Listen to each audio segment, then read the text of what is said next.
Parfois affublé de petits surnoms affectueux, le pénis, plus précisément sa taille, fait souvent partie des préoccupations des hommes et des personnes dotées de cet organe génital.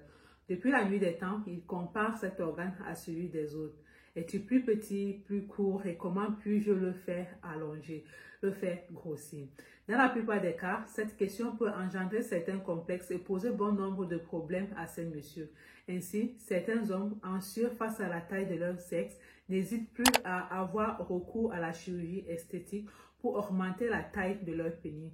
D'autres privilégient les injections d'acide hyaluronique moins invasives, mais offrant des résultats différents.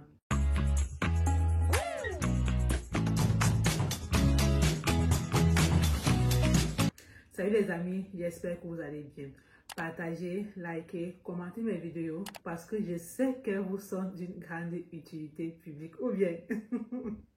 Et oui les amis, la taille du pénis préoccupe les hommes. La faute aux standards masculins toxiques. Certains sont très heureux de la taille de leur organe, d'autres s'en vanteront carrément. En contrepartie, ceux qui possèdent un pénis plus petit rêvent d'un appareil plus flatteur. Alors, je vais commencer cette vidéo par vous donner la taille du pénis. Le fait est qu'ironiquement, plusieurs hommes qui consultent au sujet de la taille de leur pénis font face à la réalité. Leur pénis est tout à fait normal. D'accord, certains sont un peu en dessous de la moyenne, mais les diagnostics de micro-pénis sont très rares. La taille du pénis varie d'un individu à l'autre, mais aussi chez une même personne en fonction de l'état du pénis.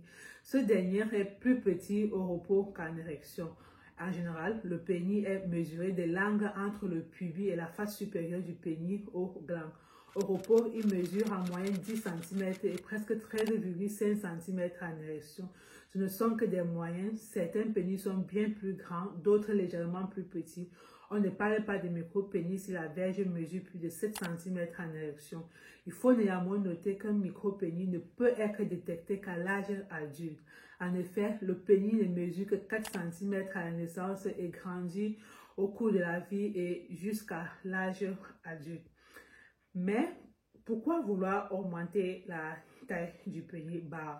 Dans certains cas, les hommes peuvent ne pas être satisfaits de la taille de leur pénis. Ceci dit, la perception de la taille peut varier entre les hommes. Certains hommes se satisfont d'un pénis de taille moyenne, voire d'une petite verge. D'autres sont complexés et ont envie d'un sexe plus important. Un sexe trop petit et jugé insuffisamment développé peut entraîner chez l'homme un certain nombre de complexes, voire une vraie inhibition, en particulier lorsqu'il doit se divertir. Il peut ressentir une certaine gêne lors des rapports sexuels, voire s'empêcher d'avoir des rapports sexuels par crainte de moquerie. Dans tous les cas, c'est un frein à sa vie sexuelle et sentimentale. Maintenant, passons aux différentes possibilités s'offrant aux hommes souhaitant modifier la taille et l'aspect de leur pénis. Elles sont peu nombreuses et les études tendent plutôt à démontrer leur inefficacité, voire même leur dangerosité. Même si certaines méthodes permettent d'allonger le pénis d'1 centimètre ou deux, les répercussions n'en valent probablement pas la peine. Dans tous les cas, une consultation psychologique serait préférable avant d'envisager une technique quelconque. Il semble donc crucial de déconstruire des croyances sur la taille de ce membre. Votre pénis ne dit absolument rien de vous, de votre personnalité, de votre sexualité et de votre virilité. Si c'est cela qui vous inquiète, la taille du pénis ne définit personne, d'accord? Du coup, parmi les méthodes possibles, on note la chirurgie. Une première consiste à sectionner les ligaments qui relient le pénis à l'os du pubis pour désenfouir la partie interne de l'organe masculin. L'organe mâle gagne donc environ 2 cm, mais sa circonférence demeure la même. En contrepartie, l'érection peut être instable chez certains hommes par la suite. Il est également possible de prélever de la graisse sur le corps de l'homme pour injecter dans le fourreau de l'organe reproducteur. Le pénis gagne alors de 3 à 5 cm de circonférence. Chacune de ces méthodes nécessite un repos sexuel de quelques semaines. Des complications sont également possibles comme dans tous les cas de chirurgie. Ensuite, nous avons le traitement par la testostérone. Pour augmenter la taille d'un micro-pénis, lorsque diagnostiqué en bas âge, un traitement par la testostérone permet habituellement de normaliser la longueur du pénis. Si le diagnostic est posé à l'âge adulte, il faudrait plutôt se tourner vers la chirurgie. La dernière technique dont je vais vous parler, c'est l'étirement du pénis. Alors, parmi les autres méthodes proposées, les extenseurs de pénis paraissent les plus efficaces et permettent de gagner tout au plus 2 cm. Pour obtenir ce gain, il faut porter l'extenseur 6 heures par jour durant 4 mois.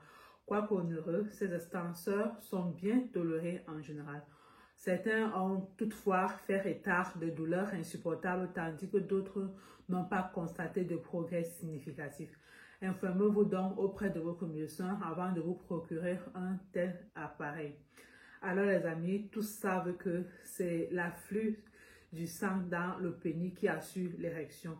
Une bonne hygiène de vie et l'activité physique améliorent la circulation sanguine et par ricochet ont une incidence sur la taille de ces derniers. Je vous conseille donc de garder la forme en faisant du sport, d'avoir une alimentation saine et équilibrée, d'éviter le tabac, de modérer votre consommation d'alcool et surtout d'éviter le stress et l'anxiété. Les amis, dites-vous que les méthodes que vous verrez partout sur le net ne donnent pas de résultats significatifs. Selon les études sérieuses, elles ne sont pas recommandées par les médecins. Si on vous propose une recette miracle efficace en quelques jours, fuyez. Les utiliser ne fera que faire grossir le porte-monnaie de ceux qui en vendent. De plus, rappelez-vous que dans le cas de relations sexuelles avec une personne ayant un vagin, les terminaisons nerveuses et le fameux point G sont principalement regroupés dans le premier tiers du vagin. En outre, la taille du pénis n'a pas une si grande importance, encore plus si l'on se concentre sur tous les autres aspects de la sexualité. Il n'y a pas que la pénétration qui compte, la longueur du pénis s'avère donc bien moins importante que la façon dont vous l'utilisez. Alors les amis, c'est ici que la vidéo se termine. J'espère que vous aura plu. Répondre à vos questions en commentaire me fera énormément plaisir. On se dit prochainement dans une nouvelle vidéo. Prenez soin de vous et surtout, prenez soin de votre santé mentale. Bye bye.